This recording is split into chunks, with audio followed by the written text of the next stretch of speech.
¿Qué tal? ¿Cómo te va? ¿Cómo te va? Un placer. Un gusto ¿Todo estar bien? acá, ¿eh? Encantado, lo mismo digo. Te recibimos bien, ¿eh? Dirás qué Muy es bien. esto, ¿no? Increíble. Prepárate que te voy a hacer un par de preguntas y vamos a tomar acción. ¿Cómo no? La primera que tengo es, ¿qué diagnóstico haces de la Argentina hoy? Te lo pregunto como médico político, de alguna manera. Claro. Bueno, yo creo que la Argentina, si tuviera que empezar por, para mí, lo más trascendente, más estructural, hacia lo más operativo, Sí. lo más trascendente es que ha perdido la capacidad de construir una visión de país y de nación relativamente A futuro. común entre todos los ciudadanos. Ujú. Eso para mí es un drama que hay que resolver, porque no hay construcción de un futuro superador donde cooperemos, donde construyamos alternativas económicas y sociales, si no podemos tener una visión compartida hacia dónde vamos. ¿Y crees que es posible? Porque de verdad que estamos viviendo una sociedad en grieta, una sociedad que está crispada, que está violenta, por lo menos lo que estamos mostrando acá en el programa, que se ve todos los días, la violencia que hay hacia las instituciones, hacia la policía. Por supuesto que sí. ¿Se puede? Por supuesto que sí. Es una construcción cultural. ¿Y decir, por qué no se hace?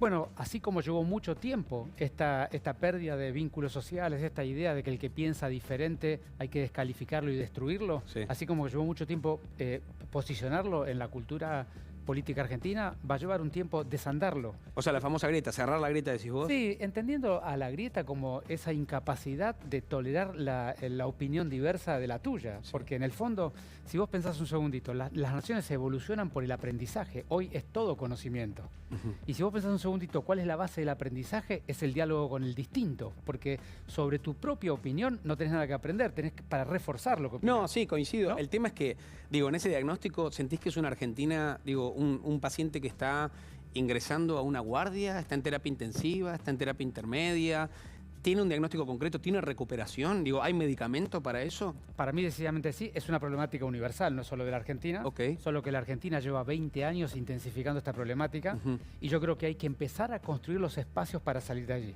Ok. Por supuesto, inicialmente tiene que venir de arriba hacia abajo, es decir, los líderes políticos tenemos que empezar por mostrar un camino diferente. Vos tenés una corta vida en la política, creo que son 4 años este año se cumple, ¿no? Bueno, en realidad llevo 8 trabajando en la ciudad, los Ok. primeros 4 un poco más de asesor, los Ok. segundos 4 ya de ministro. Ok, ya asumiendo un rol, un cargo vendría a ser, ¿no? Así es. Ayer leía muchos estudios y uno que me preocupa es que de verdad que toda la generación política, por lo menos de la vuelta a la democracia, tiene una gran deuda con todos nosotros y lo debatimos todos los días acá. UNICEF, 2 de cada 3 niños en la Argentina son pobres, 3 de cada 10 chicas y chicos viven en hogares con ingresos insuficientes y al mismo tiempo tienen al menos un derecho básico vulnerado. ¿Por qué querés ser jefe de gobierno de la ciudad de Buenos Aires sabiendo estas realidades de la Argentina? Uno dice, che, un tipo médico reconocido, se mete en política y piensa un poco en tu familia, en tus amigos. Decirte, Ujú. ¿por qué, Fernán? Bueno, lo pensé mucho y Sí. lo discutí mucho, lo charlé mucho con gente muy querida, que yo respeto mucho. Y la verdad es que tengo la íntima convicción de que tengo algo diferenciador, diferente para proponerle a la sociedad. Digamos, yo me pregunté durante todo el año pasado, ¿qué sentido tenía de ir de un precandidato más Sí. si no iba a ser diferente a lo que ya había? Porque para eso yo podía votar a alguna de otras personas que estaban. Y la respuesta que me di a mí mismo es: la sociedad necesita básicamente reconstruir su capacidad de cooperación. La Argentina tiene un talento individual verdaderamente respetado por todo el mundo en todas las líneas académicas, científicas, laborales, pero tiene una dificultad enorme de construir consensos y de construir equipos de cooperación. Ujú. Y ahí yo creo que en ese plano tengo mucho para aportar. ¿Sentís que es la política la que ha roto eso? Porque vos decís, yo vengo con esta visión distinta, quizá apostando al capital humano, a esas ventajas que seguramente tiene el talento argentino, que muchas veces también es reconocido afuera. Pero verdad que la sociedad en eso está deteriorada. Digo, Claro. vereda, vereda, o en esa grieta caemos todos. Por supuesto. Y tenés un nivel de pobreza tremendo, un nivel de brecha en la educación. Yo hablo de oportunidades, ¿viste? Y siento, y mira, recién debatimos justamente en el tema de educación.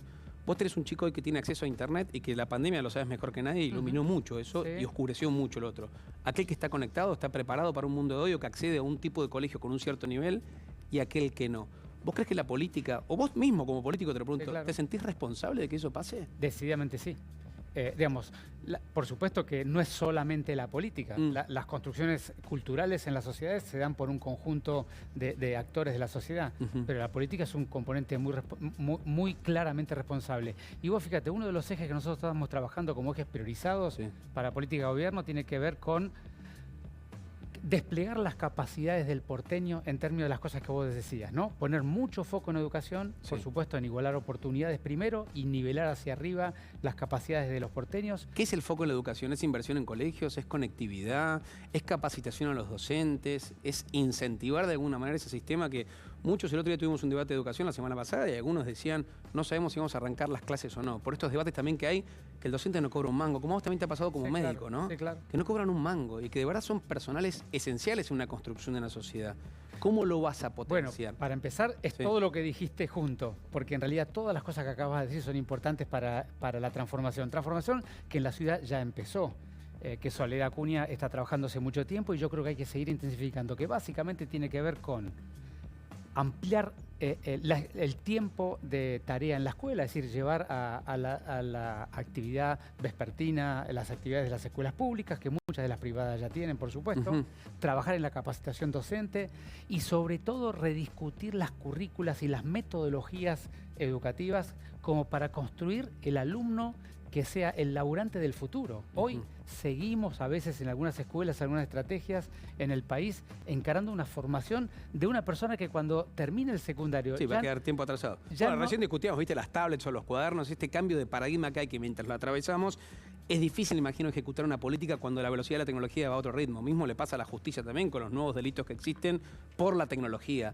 Ahora, vos decís, yo quiero cambiar eso, quiero hacerlo, y yo sé que muchos políticos también en campaña desean ese mundo perfecto que quizá una persona con esa esperanza, con ese voto, va a confiar en vos o va a confiar en quien compita con vos, mismo en la interna de tu propio partido, sea con Lustó, con Macri, con Jorge Macri hablo.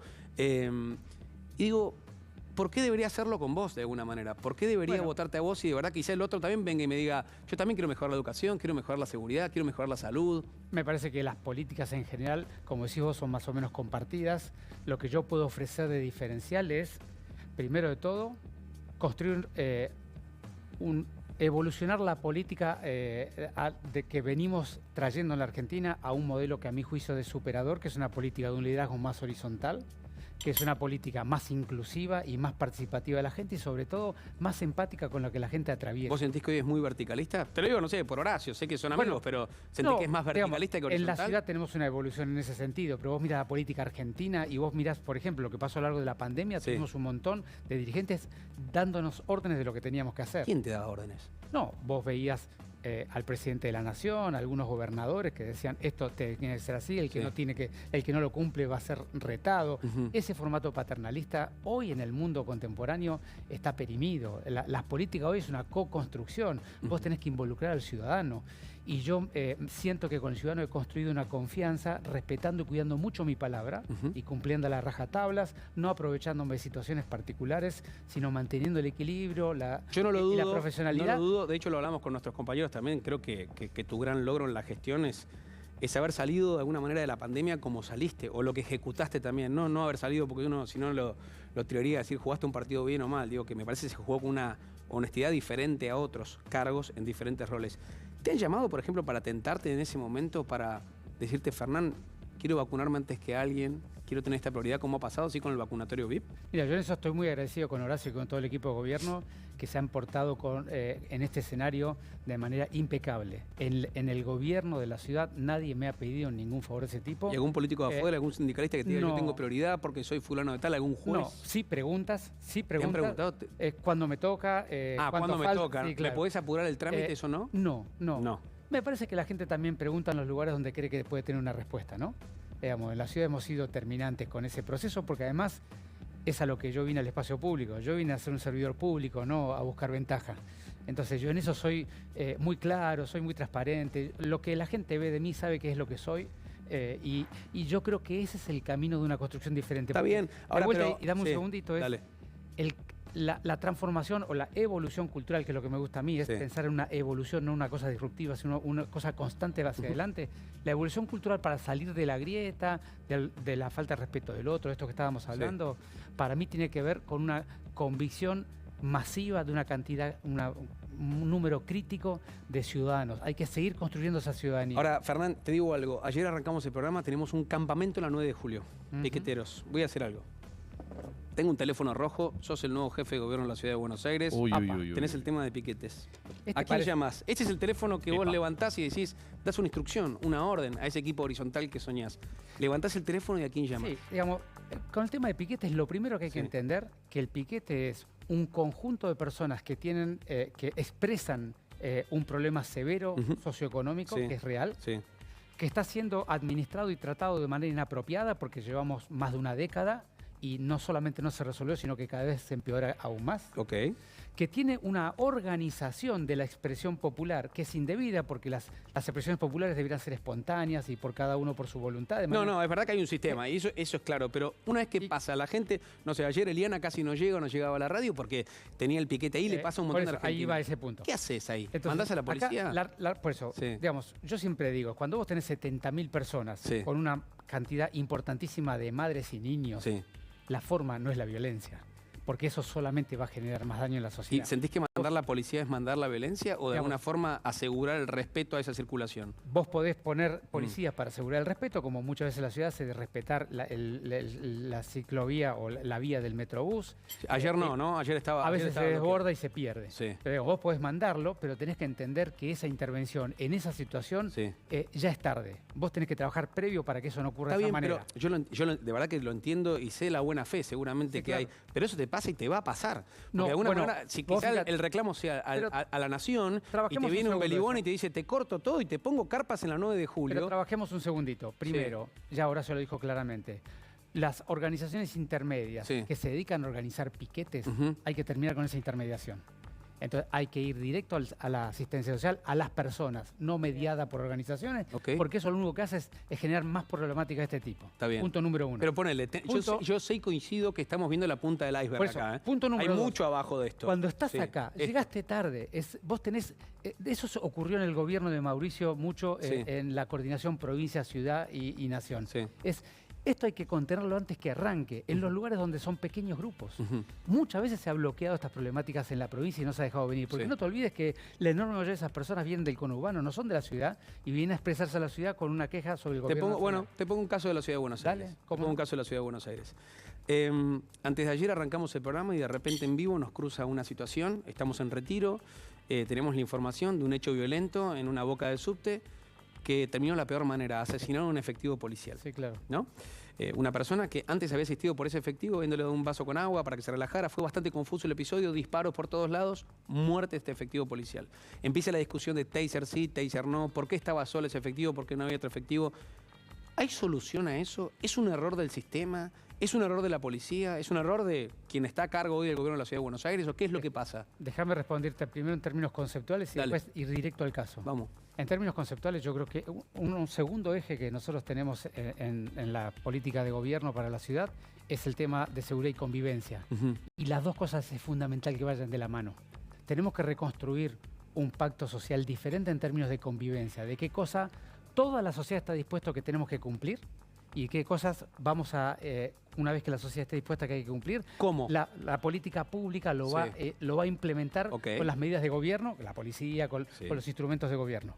A mí me parece que ese debate todavía falta porque todavía hay mucha gente que opina que hay cosas que se pueden hacer o que tenés derecho a hacer, cuando en realidad es así. Algo que verdaderamente, un dolor social de cualquier tipo, te cortan la luz, hay un problema de seguridad, cualquiera de esos problemas, la persona damnificada verdaderamente requiere una solución del Estado. Entonces, lo primero que es el Estado tiene que atender apropiadamente esa problemática. Dos, esa persona, como siente que el Estado no le responde como corresponde, siente que tiene autoridad para imponerle esa misma problemática a otros ciudadnos.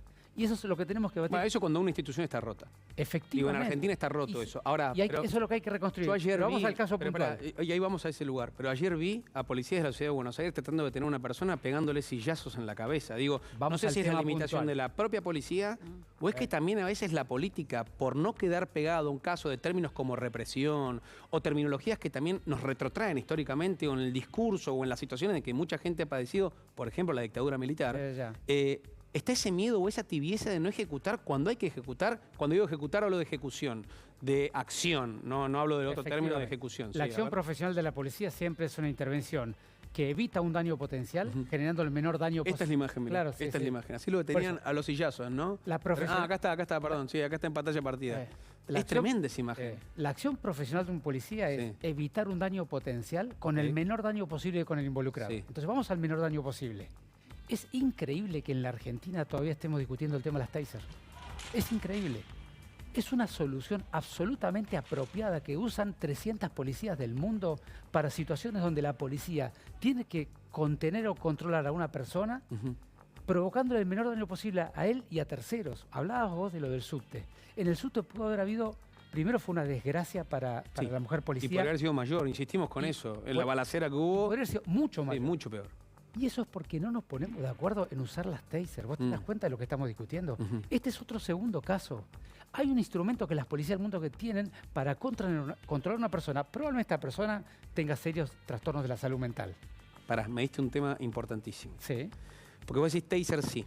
Ahora, toquemos el tema salud mental. Me acuerdo cuando estaba el momento de la pandemia, uno permanentemente al aire o en diferentes programas ha hablado con especialistas. A mí me decían muchos psicólogos, psiquiatras, la pandemia que viene es la pandemia de la salud mental. Sí, claro.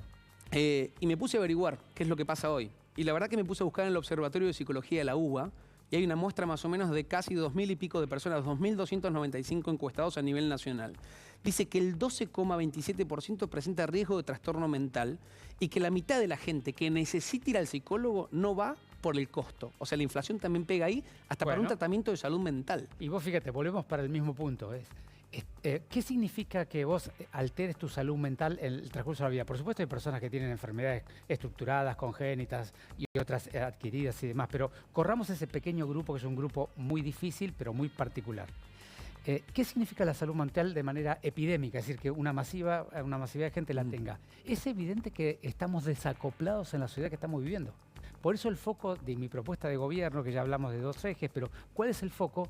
Es en una ciudad que ha mejorado tremendamente su infraestructura, necesitamos poner ahora en el centro el bienestar integral de las personas. No podemos seguir viviendo en una sociedad cosmopolita como vivimos, que tiene un montón de soluciones y de servicios de la manera inapropiada y emotivamente desacoplada que estamos viviendo. ¿Pero ese cambio de estructura tiene que ver con un replanteo también de la ley de salud mental? La ley, de vuelta, es para un grupo muy pequeño que ahora si querés la discutimos. Pero es necesario. Pero el 12,5% no va en la ley. El 12,5%... Yo lo sé, pero es muchísimo. Entiendo, pero en esa exageración tenés una persona, y volviendo al caso de la policía, que el año pasado, con un cuchillo, terminó asesinando a un efectivo Vamos policial, de lo grande a lo chico. Sí. De lo grande, el grado de emocionalidad negativa y de mala calidad de vida que tienen los porteños y los argentinos y muchos otros países actualmente, tiene que ver con el modo en que vivimos en la vida moderna. Y nosotros tenemos que trabajar en disminuir esas intensidades de las discusiones, todo esto que ya hablamos.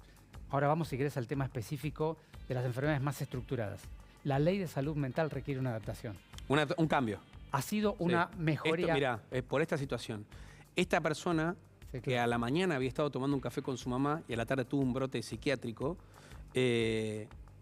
se abalanzó sobre un efectivo policial. El efectivo policial tiene un arma reglamentaria, no tenía una taser ni nada. Para no dispararle al compañero que estaba atrás o para no herirlo, termina muerto el efectivo porque termina siendo apuñalado. Días después o horas después muere también el atacante. Pero digo, ese momento también generó la discusión, después se apaga, vuelve con el episodio de ayer de Retiro y mientras tanto digo, ¿sabes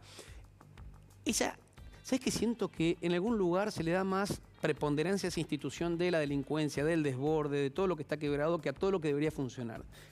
Por ese cuidado o esa tibieza a veces que existe, ¿no? Pero que no sé si es la propia política que vos fíjate que sobrevuela esas cosas, no las vive. Sí. Vos fíjate que volvés siempre a 3 casos diferentes que representan el mismo fenómeno.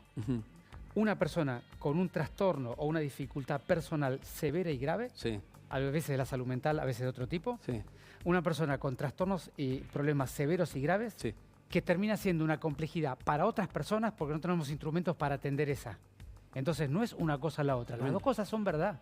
Es decir, tenemos por un lado una persona que está pasándola muy mal en la sociedad, como alguien que tuviera trastorno de salud mental y que estuviera en situación de calle, como es el ejemplo que vos decíamos recién. Tremendo. Y por otro lado, los instrumentos que tenemos para atender esa situación es violentarla y dañarla. Porque cualquier otra cosa genera un daño secundario en otra que no tiene nada que ver. El tema es que yo lo escuchaba, por ejemplo, en el caso de lo que pasó con Chano, ¿no? Que fue tan popular. Hay ciertos íconos de cosas que uno va recordando Y una mamá que de hecho el otro día hablaba con Marina, que mira el programa y le mando un abrazo, ella se puso un poco en pie de decir, no puede ser que mi hijo viviendo o padeciendo una adicción pueda entrar o salir o decidir cuándo quiere internarse y cuándo no, cuando él mismo a veces quisiera o no quisiera reconocer el problema que tiene.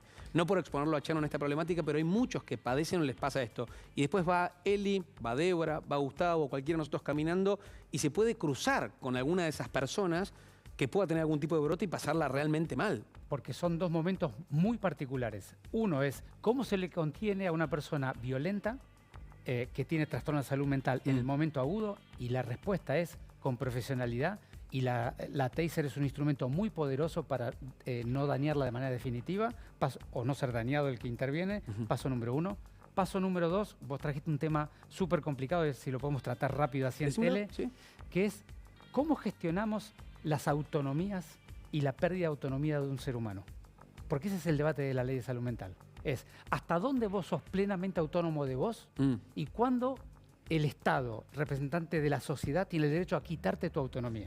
En la vieja ley de salud mental estaba muy desbalanceado en que el Estado, por diferentes mecanismos, te retiraba tu autonomía cuando a veces cumplías o generabas una injusticia tremendamente inapropiada. ¿Querés un cafecito? No, gracias. ¿Seguro? Okay. Entonces, venimos de una ley de salud mental que era muy injusta, porque tenía demasiado poder sobre tu autonomía y te la retiraba cuando vos tenías derecho a tenerla. Claro, pero es que y ahora pasamos al otro extremo. Ese es el punto.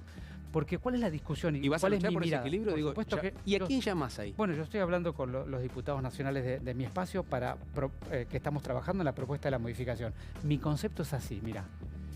Todos tenemos derecho a tener autonomía sobre nuestra propia vida y la libertad personal es lo último que tenés que perder. Ahora, en algún momento, vos no tenés propio control de tu autonomía. ¿Quién decide cuál es ese momento? Bueno, hoy decide esa persona. Por eso, entonces, eso no está bien, lo tenemos que modificar. Entonces la pregunta es, ¿quién decide? Punto número 1.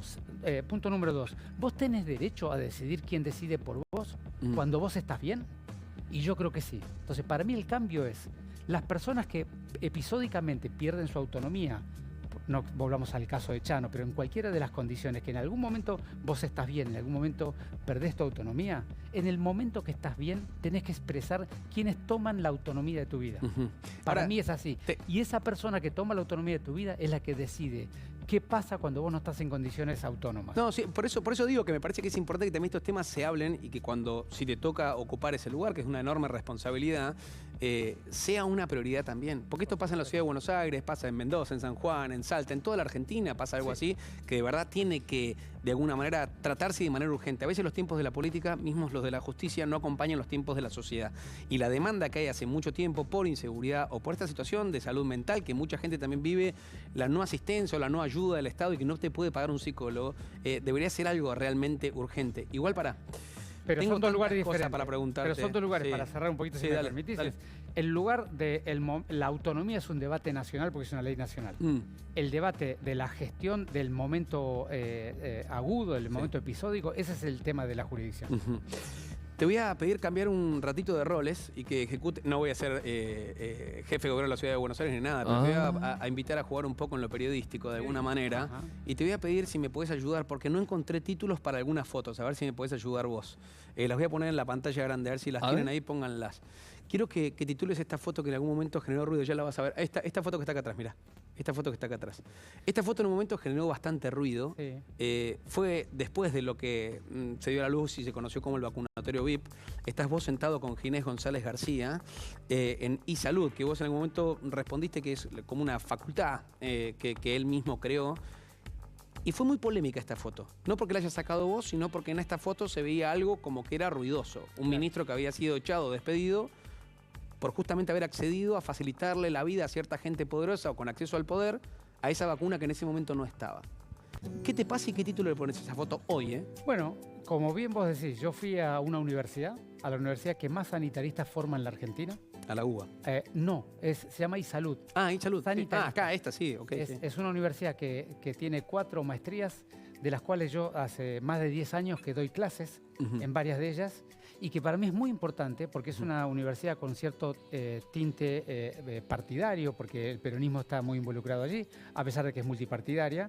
Y para mí es muy importante porque en la construcción del sanitarismo argentino hay que ponerle polifonía de voces, ¿no? Hay No, que ponerle o sea, las le miras. estás dando ese marco institucional, mira, te hago zoom, a esta parte. Efectivamente. Ahora, te saco esta foto y hago esto, ¿no? Bueno, Y lo que pongo pasa a es que, Ginés ahí. de vuelta, es que la simbología es la construcción del futuro del país, tiene que ser una construcción que respete las miradas de todas de todas las academias y todas las miradas ideológicas y filosóficas. Y yo fui a poner la mía en ese lugar. Lo En el entiendo lo momento tuyo. que lo fui a hacer, Sí. nos sacaron la foto. Pero académicamente, digo, ¿seguís teniendo ese mismo respeto que tenías antes por Ginés González No, yo García lo he después de lo dicho, que pasó por yo la lo he pandemia? dicho mucho. Digamos, la Argentina muchas veces tendemos a ser muy dicotómicos, es blanco o negro. Y yo creo que en cuestiones sociales Sí. o complejas, muchas veces es más I más que O. Entonces yo digo así, una larga trayectoria, tal vez una de las trayectorias de sanitaristas más importantes de la historia argentina, Sí. que construyó la universidad más importante de formación de sanitaristas, ¿Sí? que tomó una gestión que cometió muchos errores y algunos muy graves, como lo de la vacunación, que nos involucró a todos. Y fue realmente grave, ¿no? En un momento donde estamos Efectivamente. todos desesperados por esto. Las dos cosas son ciertas. De hecho, mira, paso esta foto, que es una foto que no olvidamos Bueno. y no vamos a olvidar nunca. Y sobre esto te doy un aspecto nacional. Es un año de elecciones. En todos los partidos se están disputando los candidatos, quizás ustedes ya empiezan a aparecer como precandidatos, hay una interna seguramente en tu partido, pero seguramente los contrincantes históricos, por lo menos en el Frente de Todos, se habla de una vuelta de Cristina Fernández de Kirchner como candidata a la presidencia de la Nación. ¿Te imaginas conviviendo, te imaginas en esta situación de capitalizar la relación humana con Cristina Fernández de Kirchner, sabiendo que, por ejemplo, Mauricio Macri no tuvo ni tiene buena relación, Horacio Rodríguez Larreta hoy con Alberto Fernández no tiene buena relación? ¿Vos te imaginás con un vínculo así en caso de que alguno de ellos sea presidente? Digamos, primero uno tiene que respetar la institucionalidad. Estamos en una república democrática Sí. y tenemos que defender a muerte la institucionalidad. Bueno, pero Horacio el otro día Pero- tuiteó que no respetaban la democracia. Por eso, pero eso es otra cuestión. Vos me preguntaste, primero, en términos conceptuales, cómo me relacionaría yo con Sí, un ¿cómo gobierno. lo harías? Primero, mi relación, si llego a la jefatura de gobierno con el gobierno nacional, va a ser muy natural, porque espero que esté Horacio sentado allí. ¿No? No, Porque- Patricia. Bueno, Patricia también. Ah, no, lo digo, Yo- pregunto, no sé a quién vas a votar. Cualquiera, digamos, no, yo ya lo he dicho muchas veces. Yo creo Horacio. que ambos son dos personas muy valiosas del espacio que hay que acompañar y defender, pero claramente yo creo que la estrategia que propone Horacio es superadora en términos de lograr un cambio verdaderamente profundo y sobre todo construir las bases de un desarrollo de largo plazo en la Argentina. Es título eso que estás diciendo, ¿no? Porque de alguna manera el apoyo público, de alguna manera, de Horacio Rodríguez Larreta, sabiendo que trabajas con él, Mauricio Macri Pero no, ya está descartado. No, yo no descarto a nadie, cada uno tiene todo el derecho y la sociedad va a decidir. Yo lo que digo es, de lo que observo, Ujú. la estrategia más apropiada para el cambio que necesita la Argentina Sí. es la que propone Horacio por este motivo, que es lo mismo que digo yo para mi propia estrategia, que es la construcción de un cambio de largo plazo no puede depender de una persona, tiene que depender de una masa crítica de la sociedad que la entiende y está dispuesta a sostenerla a lo largo del tiempo, con la elección, con las votaciones y con el apoyo político. Y te paso la última, mira. Entonces, ese es el camino anterior. Dame un segundito del anterior, porque me parece importante. Ok, te spoilé la De última, esta, dale. Sí. no, de esta, que es muy importante. Sí. Esta es la representación de la pérdida del valor de la palabra de la política. Ujú. Y yo creo que sobre eso hay que trabajar muchísimo. Si la palabra de un político, de un dirigente, no tiene valor, no hay construcción colectiva. ¿Alberto Fernández no tiene valor, la palabra de Alberto? Yo creo que esta foto ha dañado severamente su palabra y lo que le pasó luego es que no hizo muchos esfuerzos, al menos que yo haya podido observar, para recomponerla. Y eso es grave. Me encanta porque sos muy prolijo en la palabra y tiene mucho peso. Y de verdad lo valoro de uno. Estás diciendo lo que muchos seguramente estarán pensando ahora de una manera prolija. ¿Y de esta foto qué opinás? ¿Vas a ir a hacer surf en tu campaña? Digamos, yo no hago Ponele surf. un título. No sé si él hace bien Yo surf, no pero hago están surf. ayudando. y A mí me abrazo. gusta hacer todo tipo de deportes. Sí, Ese surf, ¿no? particular no lo hago, no lo sé hacer. No surfeas las Pero- olas porque hay que surfear bastante. Pero vas a tener bastante, sí. el deporte es Sí. una actividad fundamental para el equilibrio personal. Ujú. Mira, Así que él lo haga. Y Horacio es muy deportista también, ¿eh? sí lo sé, pero en el surf no sé si le va muy bien. ¿eh? Sé que Bueno, Horacio pero- va a estar el pero 20 acá, todo pero el no mundo, sé. vos Te lo voy a fíjate, preguntar a le él. pones esa marca allí, pero todo el mundo toma clases de surf. Se la si sacamos, quiere. mira, ahí está. Pero, Ponemos acá. no, déjalas, no hay No, ningún porque lo problema. estaban ayudando, ahí está. Pero ¿y cómo no lo van a ayudar? Si está tomando una clase y le están enseñando, ¿cómo no le van a ayudar? Es muy natural. No, yo quiero saber eso, si es natural o es una apuesta también para poder acercarse a algo que no me lo imaginaba Horacio Rodríguez Larreta haciendo surf. Quizás no es el... Horacio Sí. tiene una... No, sé que hace running, que hace bicicleta. Es muy le gusta, deportista, hace pero todos los después deportes. el surf, no sé, no lo Bueno, veo tanto ahí. No le conozco la historia, pero sí sé que pasó muchos veranos de su vida en Mar del Plata, así que dudo que no haya hecho surf. La verdad que entre cafecitos te hago la última. Dale. Me voy a acercar a este plato que ¿Cómo tengo no? acá. Porque estaba repasando ahí con Gus antes de arrancar el aire y decía... Todo aquel, históricamente, ¿no? Desde De la Rúa más o menos en adelante, todo aquel que ha pasado por la jefatura de gobierno de la Ciudad de Buenos Aires, tiene ganas de ser presidente de la Nación. Si yo te muestro esto y te invito a que vayas al sillón de Rivadavia, ¿te pondrías esto? ¿Te gustaría ser presidente de la nación o no? No lo tengo en mi foco de mi vida, no me preocupa. Hoy. No, bueno, yo te contesto hoy, ¿no? Está bien, ¿no fantaseas en algún momento decir, bueno, quizás empiece con esto y después arranco? De ninguna. Yo no estoy haciendo una trayectoria personal en el espacio público. Yo tenía mi trayectoria personal muy desarrollada en el espacio privado. Yo vine al espacio público a otra cosa, a terminar mi carrera profesional, porque espero tener mi vida muy larga, a terminar mi carrera profesional devolviendo a la sociedad algo de lo que me dio. Yo no tengo ninguna expectativa personal. ¿A quién le tengo que poner esto? Eso se la tenemos que poner a Horacio y a todo el equipo. El 20. Vamos a ver si se lo pone o no se lo pone. ¿Será o no será? Fernán, te quiero agradecer por esta charla. ¿La pasaste bien? Muy bien. De verdad que sos muy amable.